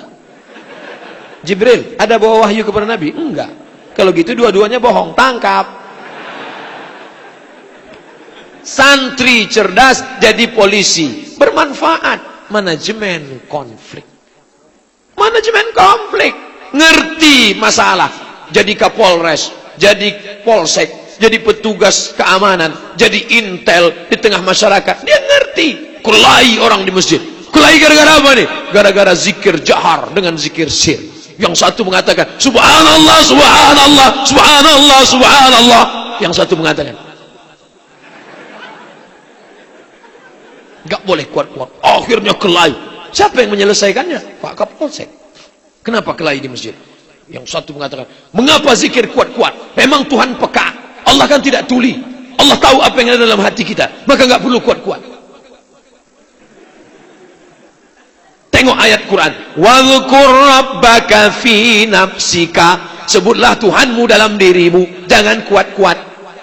Kata Pak Kapolsek begini, tenang. Ini Allah mengatakan sebutlah Tuhanmu dalam dirimu. Ayat ini K itu ditujukan untuk Nabi Muhammad. Karena Nabi Muhammad sudah selamat dari bisikan-bisikan setan. Adapun umat yang belum, maka disuruh kuat-kuat untuk ngusir setan. Makanya azan itu kuat untuk ngusir setan. Allahu Akbar, Allahu Akbar. Oh. Kenapa anjing melolong saat azan berkumandang? Karena setan lari. Wa alaiha duratun. Setan lari sampai terkentut-kentut. Maka zikir kuat itu baik untuk ngusir setan. Bahkan kata Syekh Abdul Wahab Asy-Sya'rani, berzikir sampai bergetar dari ujung rambut sampai ujung kaki. La ilaha illallah, la ilaha illallah, la ilaha illallah.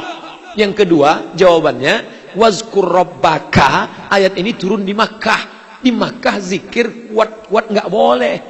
Wazkur rabbaka fi nafsika, di Makkah nggak boleh zikir kuat, takut ditangkap Abu Jahal, Abu Lahab. Tapi di Barabai zikir kuat ada Abu Jahal, Abu Lahab? Nggak ada. Yang ketiga, ayat ini baca ayat sebelumnya. Wa idza quri'al Qur'an, kalau ada orang baca Quran, fastami'u lahu, dengar baik-baik, wa ansitu, diam, la'allakum turhamun. Kalau ada orang baca Quran, jangan zikir kuat-kuat. Setelah ayat itu baru wazkur rabbaka fi nafsika, sebutlah Tuhanmu dalam dirimu, zikir sir. Karena ada orang baca Quran, Syekh Rashid baca Quran, tiba-tiba ada yang berzikir la ilaha illallah. Jadi karena tiga ini alasannya, zikir jahar tetap dianjurkan. Akhirnya konflik pun hilang. Siapa yang menyelesaikan konflik? Kapolsek yang tamat pesantren. Allahu Akbar. Tamat pesantren, bisa jadi apapun, bisa jadi polisi, bisa jadi tentara. Saya mau khutbah Jumat, terlambat karena macet. Akhirnya saya di sop paling belakang. Di sebelah anak-anak ribut. Saya lihat makin ribut. Enggak berapa lama datang polisi, terlambat juga. Polisi lebih lambat dari saya, karena mereka mengatur lalu lintas. Datang polisi, sholat tahiyatul masjid, anak-anak diam, pucat semua. Betapa ternyata berdakwah polisi mengalahkan ustaz. Ustaz sudah lihat, mereka ribut. Tapi polisi, kenapa anak-anak itu takut? Pistol. Gunakan seragam untuk menolong agama Allah, tapi isi di kepalanya. Maka anak-anak sekolahkan ke pondok pesantren, di dalam kepala dia bisa menyelesaikan masalah. Korea Utara, Korea Selatan kelahi gara-gara apa? Nuklir. Kita kelahi gara-gara apa? Bulu. Gara-gara bulu, jenggot. Yang berjenggot mengejek yang tak berjenggot, yang tak berjenggot mengejek. Padahal ini kan masalah bulu aja. Nanti dibawa. Padahal dalam kitab-kitab mazhab Syafi'i tidak sampai wajib, sunnah. Mau buat boleh, nggak buatnya nggak apa-apa. Tapi kalau ini dibangkit-bangkit khilafiyah, orang yang tidak mengerti sampai mengkafirkan, membid'ahkan, hukumnya wajib. Kalau dicukur haram. Orang yang mencukur tiap hari haram. Orang yang tiap hari melakukan perbuatan haram, orang itu fasik. Orang yang fasik nggak boleh jadi imam. Orang yang fasik nggak boleh ngajar. Maka disebarkan di internet, UAS, Ustadz Subhat, Ustadz fasik, Ustadz sesat, Ustadz dolalah, Ustadz la ilaha illallah Muhammad Rasul. Hanya masalah bulu, bro. Kan malu kita nanti kalau dibawa ke pengadilan internasional Den Haag Belanda. Kamu bertikai, masalah apa? Bulu. Kata orang Belanda, pergilah pulang. 350 tahun kami menjajah kalian. Gak juga cerdas-cerdas. Udah 73 tahun merdeka, kelahi bulu lagi. Snok Orgronyi diterjunkan ke Nusantara untuk apa? Membangkitkan khilafiyah. Yang sudah baca kitab kuning, dia santai aja. Kalau ada orang membid'ahkan, orang menyalahkan, dia sudah paham. Tapi yang tak sekolah agama, maka ini akan rentan, mudah dipicu, lalang kering, perci api sedikit saja terbakar menyala. Maka bagaimana cara? Tapi kalau lalang basah, pohon yang hijau setengah mati menghidupkan, takkan terbakar. Bagaimana cara menghijaukannya? Ilmu, akidahnya Asy'ari, fikihnya Syafi'i, tasawuf Junaid al-Baghdadi, Abu Hamid al-Ghazali, bertarekat, bercara, berzikir. Ada yang ikut Bahauddin An-Naqsyabandi, ada yang ikut Abul Hasan Asy-Syazili, Syaziliyah, ada yang ikut Syekh Saman Samaniyah, ada yang mengikut tarekat cara Burhamiyah Ibrahim Ad-Dasuqi. Bahkan di Al-Azhar Mesir itu ada namanya di Kairo Majlisul A'la Lituruq As-Sufiyah, majlis tinggi urusan tarekat. Siapa ketuanya? Syekh Profesor Dr. Ahmad Omar Hashim, Rektor Al-Azhar masa kami belajar kuliah dulu. Syekh ahli hadis Syekh Ahmad Omar Hashim menulis syarah Sahih Al-Bukhari, lebih berjilid-jilid banyaknya, masih hidup sampai sekarang, tetap sebagai mursyid. Syekhul Azhar, siapa namanya? Syekh Dr. Abdul Alim Mahmud. Apa tarekatnya? Mursyid dalam tarekat Syaziliyah. Makanya kalau kita datang kepada Syekh Ali Jum'ah, Mufti Mesir, Syekh, saya mau mengambil tarekat. Dia tidak beri, dia tanya dulu. Di kampung halamanmu apa yang paling banyak? Naqsyabandi. Ini zikir Naqsyabandi. Apa yang paling banyak? Syattari, Syattariyah. Ini Syattari. Dia tidak ingin memicu permusuhan. Sudah tahu di tempat itu banyak Naqsyabandi. Disebarkan yang lain. Memicu. Apa yang paling banyak? Sammaniyah. Bawa, sebarkan. Karena itu kita membawa persamaan. Nata'awan fiman tafaqna. Mari bekerja sama pada perkara yang kita sepakati. Wa nata'adzar fima ikhtalafna. Pada perkara yang berbeda pendapat, kita berlapang dada menerima perbedaan. Masalah khilafiyah, masalah Ahlus Sunnah wal Jamaah. Tapi pada perkara-perkara yang kita tidak bisa boleh berbeda pendapat, masalah kemungkaran, ini harus tak ada perbedaan. Itu ada orang main judi, Pak Ustaz, enggak apa-apa, mari kita berlapang dada menerima perbedaan. Oh, enggak bisa. Itu ada orang sabu-sabu, khamar, Pak Ustaz, enggak apa-apa, yang penting dia enggak ganggu kita. Ustaz, itu di sana mereka sudah buka meja biliar, main biliar, dan sudah ada maaf prostitusi. Enggak apa-apa. Wala ana abidun ma'abattum wala antum abidun ma'abud lakum dinukum waliyadin. Yang penting kita tetap ngaji di masjid ya. Jangan ganggu orang, jaga ketertiban umum. Mau berzina silakan, mau mabuk silakan. Ustaz, nampaknya mereka sudah mulai mendekat. Enggak apa-apa. Yang penting belum masuk ke pesantren kita. Kita yang penting zikir. Astaghfirullah Rabbak. Ustaz, mereka sudah masuk pintu gerbang kita. Apa? Kita harus bangkit. Udah nggak bisa lagi, Ustaz. Mereka lebih banyak daripada kita. La ta'murunna bil ma'ruf. Ajak mereka berbuat ma'ruf. Wa la tanhauna 'anil munkar. Larang mereka berbuat kemungkaran. Kalau tidak kamu tegakkan amar ma'ruf nahi munkar, la yushikanna ayyab'atsallahu 'alaikum iqaban.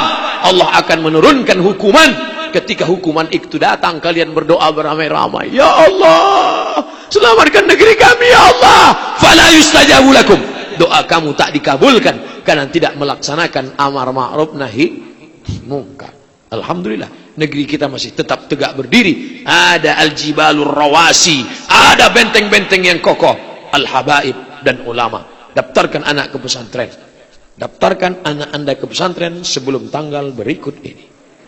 Itulah satu-satunya penyelamat. Pulang dia menjadi penghafal Quran. Pulang dia bisa baca kitab kuning. Kenapa majlis ini ramai? Kenapa masih ada pecinta Nabi Muhammad SAW? Kenapa masih pakai baju putih, topi putih, pakaian putih? Karena guru-guru melanjutkan ke murid-murid. Insya Allah negeri Banjar akan tetap menjadi bumi Islami. Baldatun tayyibatun wa rabbun ghafur. Saya mulai jam 9 kurang 15, sekarang jam 10, berarti saya sudah ceramah 75 menit. Masya Allah, tabarakallah. Rasanya tadi tak sanggup, tapi rupanya doa jamaah. Berapa jamaah yang mendoakan, ya Allah berikan Ustaz Abdul Somad kekuatan. Itu yang di jalan sana, mereka kepanasan, tapi tak ada satupun yang bergeming. Tak ada satupun. Kenapa? Karena kecintaan mereka kepada Tuan Guru, kepada para habaib, kepada Nabi Muhammad sallallahu alaihi wasallam. Allahu Akbar. Nanti kalau ada yang nanya, siapa yang ceramah tadi? Ustaz Abdul Somad. Berapa lama dia ceramah? Kultum, kuliah 75 menit. Ini pertanyaan. Yang mana? Ini. Saya punya aplikasi Quran. Apakah wajib berwudu untuk menggeser ayat selanjutnya? La yamassuhu illal mutahharun. Ahlus Sunnah wal Jamaah. Kita tidak boleh menyentuh Quran kalau tidak suci. Tidak boleh memegang, tidak boleh membawa, tidak boleh menyentuh. Maka berwuduk dulu. Idza qumtum ila salati fasilu wujuhakum wa aydiyakum ilal marafiq wamsahu bi ru'usikum wa arjulakum ilal ka'bain. Nah, bagaimana kalau Quran digital? Quran digital itu kan di dalam, Pak Ustaz. Di dalam dia, di dalam handphone. Nah, enggak disentuh. Nah, dia kan di dalam, enggak disentuh. Boleh tak afdal berwudu? Membaca Quran afdal berwudu. Tapi andai dia tidak berwudu, maka tidak, karena tidak menyentuh, tak tersentuh langsung, tak tersentuh langsung. Makanya beda dengan Quran yang cetak. Quran cetak tak boleh bawa masuk WC. Tapi Quran yang ada di dalam ini, ada Quran digital di dalam. Pas mau masuk WC, jangan tinggal di pintu, hilang HP-nya. Boleh nggak Quran digital yang ada di dalam bawa masuk ke WC? Boleh, dengan syarat tidak kelihatan di luar. Kalau kelihatan ada, tak boleh. Kelihatan tulisan, nggak boleh. Nggak ada, gelap, mau masuk. Kalau ada yang berpendapat, nggak boleh. Pokoknya kalau ada Quran digital di dalam, tetap nggak boleh. Oh, kalau gitu nggak boleh bawa masuk otak ke dalam. Ini di dalam ini, walaupun tidak 30 juz 30 kan ada di dalam. Nah, pas mau masuk WC, boleh nggak dibawa masuk? Boleh. Yang nggak boleh kalau dia dimunculkan. Kalau dimunculkan, nggak pas masuk. A'udzubillahi minasyaitonirrajim. Nah, itu nggak boleh. Kalau tersimpan di dalam, nggak apa-apa. Kalau nggak boleh juga otak dimasuk ke dalam, berarti waktu mau masuk WC dikeluarkan pintu. Begitu kata ulama modern zaman sekarang. Tapi kalau ada ustadz, guru mengatakan tetap kamu berwudu, berarti dia mengambil mazhab ihtiyat, lebih berhati-hati. Ulama yang lebih berhati-hati mengatakan semuamu wudu dulu. Tidak salah. Kenapa beda ijtihadnya? Karena zaman Nabi tidak ada iPhone. Lalu orang berijtihad. Yang satu mengatakan sentuh langsung. Tapi ulama-ulama yang ihtiyat, baiknya kamu berwudu. Ihtiyat, lebih hati-hati. Imtithalul amri khairum min sulukil adab. Riayatul adab khairum min imtithalil amr. Ada perintah solat berjamaah, dianjurkan berdiri di shaf pertama. Tapi ternyata ada guru kita juga ingin memasuki shaf pertama. Sedangkan shaf pertama kosong. Cukup untuk satu orang saja. Bagaimana menyikapinya? Apakah mengutamakan anjuran perintah atau meneladani adab kepada guru? Sama halnya pada masalah azan di kalimat syahadat. Ketika ingin menyebut nama baginda, apakah pakai kalimat sayyidina? Saya hadir di majlis Syekh Mahmud Said Mamduh. Mahmud Said Mamduh. Satu lagi di majlis. 3 majlis saya hadiri, tetap pakai syahadat. Asyhadu anna sayyidana Muhammadar Rasulullah. Imtithalul amri khairum min sulukil adab. Riayatul adab khairum min imtithalil amri. Maka memakai adab. Makanya dipakai Allahumma salli ala sayyidina Muhammad. Walaupun dalam azan. Ketika itu saya sampaikan di ceramah saya dipotong, lalu dikeluarkan komentar, Abdul Somad aliran sesat menambah azan. Gara-gara saya mengatakan asyhadu anna sayyidana Muhammadar Rasulullah. Padahal bukalah kitab-kitab mazhab Syafi'i, jangan memanggil dia dengan panggilan seperti kalian memanggil kadu'ai ba'dikum ba'da. Seperti kalian memanggil kawan kalian. Memanggil saya saja tidak ada orang manggil nama. Saya bukan siapa-siapa. Belum pernah protokol. Berikut ini mari kita dengarkan tausiah yang akan disampaikan oleh Somad. Adab, ada adab. Begitu juga dengan adab pada tuan guru. Maka wa yu'thiruna ala anfusihim walau kana bihim khasasah. Makanan ada satu mangkok. Cukup untuk diri sendiri. Cukup, tapi mereka lebih mengedepankan saudara mereka. Wa yu'thiruna ala anfusihim, mereka mengebelakangkan diri, lebih mengedepankan saudara walau kana bihim khasasah, walaupun mereka berhajat. Tuan guru diutamakan, menyebutkan sayyidina adab kepada nabi lebih diutamakan. Begitu adab para ulama al-ajillah. Apakah vaksin rubella halal? Saya diminta oleh dinas kesehatan untuk bicara tentang vaksin. Maka saya kontak Majelis Ulama Pusat, Komisi Fatwa. Assalamualaikum. Waalaikumsalam. Sudahkah keluar fatwa halal tentang vaksin? Apa kata Komisi Fatwa Pusat? Tidak ada sampai hari ini label halal dari MUI Pusat tentang vaksin. Yang ada hanyalah fatwa boleh pakai vaksin kalau darurat. Ini vaksin. Itu botol Pak Ustaz, anggap aja vaksin. Tidak ada label vaksin ini sudah diteliti halal. Enggak ada sampai sekarang. Yang ada hanyalah boleh memakai vaksin kalau darurat. Itu yang ada. Jadi jangan dicampur adukkan. Jangan dikatakan MUI sudah mengeluarkan. Pilihannya dua. Mati dengan pakai vaksin. Pilih mati atau pilih pakai vaksin? Pilih vaksin. Gak boleh pilih mati. Saya mati aja lah. Jangan. Nah, oleh sebab itu beberapa kabupaten, bupatinya yang takut masyarakatnya pakai vaksin, dia telepon ulama. Ustadz Arifin Ilham ditelepon, Ustadz Kiai Haji Tengku Zulkarnain, Ustadz kami pakai, nggak usah pakai, karena nggak ada label halalnya sampai sekarang. Nanti kalau mati gimana? Saya nggak tanggung jawab. Iya kalau mati, kalau enggak, Ustadz dulu waktu kecil saya tanya ibu saya, Bu, Mak, saya dulu waktu kecil ada disuntik nggak? Enggak. Kita ini orang kampung, takut disuntik. Kalau datang dokter puskesmas, saya bawa kamu lari ke hutan. Sampai sekarang hidup, nggak mati-mati. Mana baiknya ketika dilangsungkan sholat berjamaah, tiba-tiba berhadas kecil. Apakah dia pergi mengambil air wudhu, nyambung sholat berjamaah dengan menerobos orang sholat, atau duduk saja ketinggalan keutamaan sholat berjamaah dengan jumlah makmum yang banyak? Melangkahi orang sholat itu lebih baik tegak 40 tahun daripada melewati orang sholat. Kalau ada orang sholat, kita tunggu. Makanya dalam mazhab Syafi'i pun dianjurkan sutroh. Makanya cobalah lihat tuan-tuan guru kalau sholat di depan tempat sujud itu tetap ada. Apa kayak diletakkan? Supaya apa? Supaya orang jangan lewat antara sutroh dengan dia. Ada orang mau lewat? Ada orang mau lewat? Kalau orang ngaji santri dia tahu. Kalau lewat begini. Kalau orang nggak ngaji kita gini. Dia salami. Sehat Ustaz.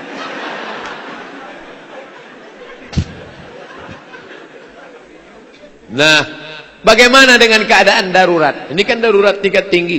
Dilangsungkan sholat berjamaah, tiba-tiba ada berhadas kecil. Berhadas kecil. Sudah ditahan. Apakah dia pergi ngambil wudhu supaya terus sambung sholat berjamaah dengan menerobos, atau diam aja di situ? Diam aja nunggu orang selesai. Atau dia, maka ini bukan dalam keadaan normal. Maka dia lewat di situ tidak dianggap. Jangan sampai, wah ini orang nggak beradab ini, ngapain lewat? Nggak apa-apa, karena saat itu darurat. Maka dia pergi keluar, dia ambil wudhu, lalu kemudian yang sop kosong tadi bergeser. Ini tengah, yang sini geser ke tengah sesuai dengan imam, yang ini geser ke tengah, lalu kemudian yang lain berwudu. Wallahu a'lam bishawab. Kalau ada berpendapat lain, dia baca kitab lain, karena satu masalah yang tidak ada dalam Quran, tidak ada dalam hadis, ulama berijtihad. Ketika ulama berijtihad, lain kepala, lain isinya, lain sumber pengambilan dalil. Al-ijtihad la yunqadu bil ijtihad. Di zaman sekarang banyak orang meninggal bunuh diri, melakukan dosa besar seperti meninggalkan sholat atau mabuk, bid'ah sesat. Apa hukum menyolatkan jenazah tersebut? Padahal agama melaknat. Ada orang mati bunuh diri, lalu dilaporkan ke Nabi, ya Rasulullah, itu ada orang meninggal bunuh diri. Nabi tidak menyolatkannya. Nabi tidak mau menyolatkannya, tapi Nabi membiarkan orang sahabat menyolatkannya. Maka itu dalil boleh menyolatkan orang mati bunuh diri. Seandainya tidak boleh, pasti Nabi melarang, jangan solatkan. Nabi tidak mau solat, az-zajru, teguran keras. Perbuatan Nabi tidak menyolatkannya itu bukan al-man'u, tapi az-zajru, menegur. Artinya bunuh diri, dosa besar. Tapi bahwa Nabi membiarkan dia solat, sahabat menyolatkannya, menunjukkan orang yang mati bunuh diri pun tetap disolatkan. Kalau dia sebelum bunuh diri itu tidak ada indikasi murtad. Tapi kalau sehari sebelumnya ada tanda-tanda murtad, tiba-tiba dia ngomong, nampaknya sholat ini buang-buang waktu aja, ini nggak relevan dengan zaman. Nabi Muhammad itu maaf, penipu, pembohong. Berarti dia sudah murtad. Kalau ada yang mendengar bersaksi, ini orang sebelum bunuh diri kemarin, saya sudah dengar ada kata-kata murtad, maka berarti gugur 4 fardu kifayah. Tidak dimandikan, tidak disolatkan, tidak dikafankan, tidak dimakamkan di pemakaman kaum muslimin. Lalu di mana Pak Ustadz? Laut dan sungai kan ada. Apa benar demokrasi itu buatan Yahudi yang dilarang untuk dipraktekkan oleh umat Islam? Dulu di Eropa itu pakai kerajaan. Kerajaan Spanyol Juan Carlos, kerajaan Inggris Elizabeth, Kerajaan Belanda, Ratu Beatrix. Raja, meninggal raja, naik anaknya. Meninggal anaknya, naik cucunya. Meninggal cucunya, naik anaknya lagi. Maka pada abad ke-15 datanglah gerakan Renaissance, kebangkitan Eropa. Hancurkan kerajaan. Makanya raja-raja tidak dipakai lagi. Mereka memakai parlemen, pakai prime minister, perdana menteri. Juan Carlos tak punya kekuasaan, Ratu Elizabeth nggak punya kekuasaan. Yang berkuasa itu Margaret Thatcher, perdana menteri. Kenapa? Karena kuasa raja dilucut, diambil, dicopot, dilepas, lalu diangkatlah pemimpin dengan cara demokrasi. Suara terbanyak, suara Tuhan. Suara terbanyak dari teokrasi menjadi demokrasi. Nah, ini yang dipakai di negara-negara. Apa hukum memakai demokrasi ini? Maka kata Syekh Qardawi dalam kitab Min Fiqhid Daulah, dicetak oleh Darus Syuruk Beirut, kata dia demokrasi ini alat, bukan tujuan. Bagaimana cara memilih pemimpin dipakai alat. Yang namanya alat bisa jadi halal, bisa jadi haram. Pisau, apa hukum pisau? Bisa jadi halal untuk motong hewan kurban, tapi bisa jadi haram kalau dipotong, kan ke urat nadi. Nah, suara terbanyak, suara yang menang. Bisa jadi haram, bisa jadi halal, bisa jadi baik, bisa jadi tidak baik. 10 anak santri ngajak cabut, ayo cabut yuk, kita pakai demokrasi. Yang setuju 9, cabut. Maka saat itu mereka cabut. Guru nanya, kenapa cabut? Kami pakai sistem demokrasi. 9 setuju, 1 nggak mau. Maka kami cabut. Saat itu demokrasi tidak baik, karena saat itu anak-anak tidak baik memilih yang tidak baik. Tapi ketika 9 anak sudah ngaji, akhlaknya sudah baik, dipakai demokrasi, ayo cabut. Nggak setuju. Yang 9 nggak setuju, yang 1 setuju. Saat itu demokrasi baik atau tak baik? Baik. Nah, sekarang kita pilih bupati dengan cara demokrasi, coblos, suara terbanyak itu yang menang. Yang milihnya perampok, koruptor, peminum khamar, sabu-sabu. Yang naik penjahat. Jangan heran pecandu narkoba bisa jadi bupati. Kenapa? Karena yang milih orang sakau semua. Tapi kalau masyarakatnya santri, maka tuan guru bisa jadi pemimpin, ulama bisa naik ke atas. Mana contohnya? Ustadz aja mereka calonkan jadi wakil presiden. Bisa. Artinya apa? Anak-anak, santri, masyarakat dididik pengajian, sholawatan. Cobalah, adakan tim survei, akan menang. Kenapa? Karena orang baik ikut mencoblos. Pilkada sudah lewat, tapi ingat 2019 akan ada legislatif, DPR kota, DPR provinsi, DPR kabupaten, DPR pusat, DPD, presiden, wakil presiden, santri, masyarakat muslim, jamaah pengajian. Jangan sampai golput, harus nyoblos. Allahu Akbar. Siapa yang mau kami coblos? Calonnya berapa? Ada 3. Pilih mana yang paling ikut pengajian, mana yang paling solid, mana yang paling taat sama tuan guru, itu orangnya. Tapi ngajinya dari dulu, bukan sebulan menjelang pemilihan. Karena biasa kalau sudah dekat-dekat, itu banyak yang mendekat.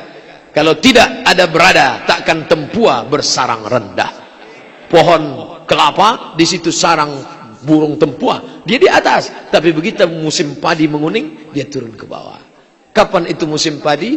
Hari Rabu, tanggal 17 April, musim padi. Pileg. Afwan Ustadz, waktu 5 menit lagi. Ternyata ini sudah diberi 10 menit yang lalu. Waktu juga yang memisahkan kita, karena pesawat belum mau menunggu Ustadz. Mudah-mudahan bermanfaat hendaknya. Yang baik datang dari Allah. Kalau ada pendapat Ustadz Somad yang bertentangan dengan fatwa tuan guru, campakkan pendapat Ustadz Somad, pakai fatwa tuan guru. Saya ulang sekali lagi. Kalau ada fatwa ceramah Ustadz Somad bertentangan dengan fatwa tuan guru, buang pendapat Abdul Somad, pakai fatwa tuan guru. Kenapa begitu? Karena sahibud dar a'lam bidarihi, yang punya rumah lebih tahu mana pendapat yang lebih relevan, lebih cocok untuk masyarakat lingkungannya. Bisa difahami? Terima kasih segala perhatian, mohon maaf segala kekhilafan. Al-Fakir Abdul Somad mohon maaf, kita berpisah. Saya akan pulang, transit Jakarta, pulang ke Pekanbaru. Tapi insya Allah kita tetap akan bertemu dalam doa, dalam munajat, dalam zikir, dalam khalwat. Tolong doakan Ustadz Abdul Somad mati dalam husnul khatimah. Jangan sekarang. Ala hadhihi niyah wa kulli niyatin salihah. Al-Fatihah. أعوذ بالله من الشيطان الرجيم بسم الله الرحمن الرحيم الحمد لله رب العالمين الرحمن الرحيم مالك يوم الدين إياك نعبد وإياك نستعين اهدنا الصراط المستقيم صراط الذين أنعمت عليهم غير المغضوب عليهم ولا الضالين آمين اللهم أنزل الرحمة والسلامة والبركة على هذه الجماعة. Turunkan keselamatan, kerahmatan, keberkahan kepada seluruh jamaah ini ya Allah. Allahumma faqihna fid din wa 'allimna ta'wil warzuqna fahmal mursalin. Ajarkan kami kedalaman agama, pemahaman yang benar seperti yang Kau berikan pada Nabi dan Rasul-Mu ya Allah. Allahumma aslih syababal muslimin. Perbaiki anak-anak muda santri-santri kaum muslimin. Allahumma ja'alhum min hufazil Quran wal hafizat. Jadikan mereka para penghafal Quran.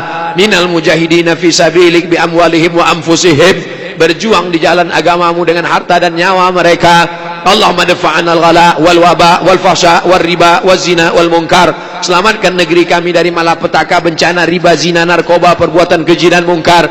Allahumma alif baina qulubina kama alafta baina qulubi anbiya'ika wa awliya'ik. Satukan hati kami, tautkan persaudaraan ukhuwah Islamiyah kami sebagaimana satukan hati nabi, para nabi dan wali-walimu ya Allah. Allahumma aftah lana futuhal arifin. Bukakan hijab kepada hati kami sebagaimana Kau bukakan kepada para arif-arif billah wali-walimu ya Allah. Allahumma inna natawassalu ilaika bijahi nabiyika Muhammad wa awliyaikal muqarrabin wa ahli baitihi tahirin. Kami bertawassul kepada Engkau ya Allah, berkat kemuliaan Nabi Muhammad, berkat para wali-wali Allah, berkat para ahli bait yang suci. Antu yassir lana umurana, mudahkan urusan kami ya Allah. Wa tufarrij kurubana, lepaskan kami dari segala kesulitan ya Allah. Wa antaftah sudurana, bukakan pintu hati kami menerima hidayah. Allahumma rzuqna ziyarata baitikal atiq. Berikan kami rezeki yang halal supaya kami bisa berkunjung ke Baitullah. Wa ziyarati qabri nabiyyika Muhammad sallallahu alaihi wasallam. Bisa berziarah ke depan makam Nabi Muhammad mengucapkan salam. Assalamu alayka ya Rasulullah. Assalamu alayka ya Nabi Allah. Assalamu alayka ya Safwatullah. Assalamu alayka ya khaira khalqillah. Assalamu alayka ya azkal azkiya. Assalamu alayka ya azqal azqiya. Allahumma rabbana hablana min ladunka dzurriyyatan thayyibah. Berikan kami keturunan yang baik-baik. Rabbana hablana min azwajina wa dzurriyyatina qurrata a'yun. Jadikan keluarga kami, pasangan hidup kami, anak cucu kami orang-orang yang sejuk dipandang mata dan menenangkan hati kami ya Allah. Allahumma tahhir qulubana minan nifaqi wal hasadi wal kibriya. Bersihkan hati kami dari hasad, dari riya, dari busuk hati, dari sombong, dari angkuh. Allahumma adkhilnal jannata ma'al abrar. Masukkan kami dalam surgamu bersama para ulama, bersama para habaib, ma'al habibil mustafa fi jannatikal ula, dalam jannatul firdaus bersama Nabi Muhammad sallallahu alaihi wasallam. Allahumma rzuqnal istiqamata ala syariatil gharra wat tariqatil bayda. Berikan kami istiqamah dalam syariat yang benar, dalam tarekat yang suci, yang lurus. Allahumma ja'al akhir kalamina inda intihai ajalina. Jadikan akhir kalam kami ketika ajal kami sampai, yang terakhir keluar dari mulut kami la ilaha illallah Muhammad Rasulullah sallallahu alaihi wasallam. Rabbana atina fid dunya hasanah wa fil akhirati hasanah wa qina adzabannar. Wa sallallahu ala sayyidina wa maulana Muhammad wa ala alihi wa sahbihi wasallam. Walhamdulillahi rabbil alamin. Taqabbalallahu minkum minna wa minkum. Taqabbal ya karim. Terima kasih segala perhatian. Mohon maaf segala kekhilafan. Wassalamualaikum warahmatullahi wabarakatuh. Dengan baringnya doa tadi, maka berakhirlah acara kita pada siang hari. Kita bersama-sama mengucap alhamdulillahirabbil alamin.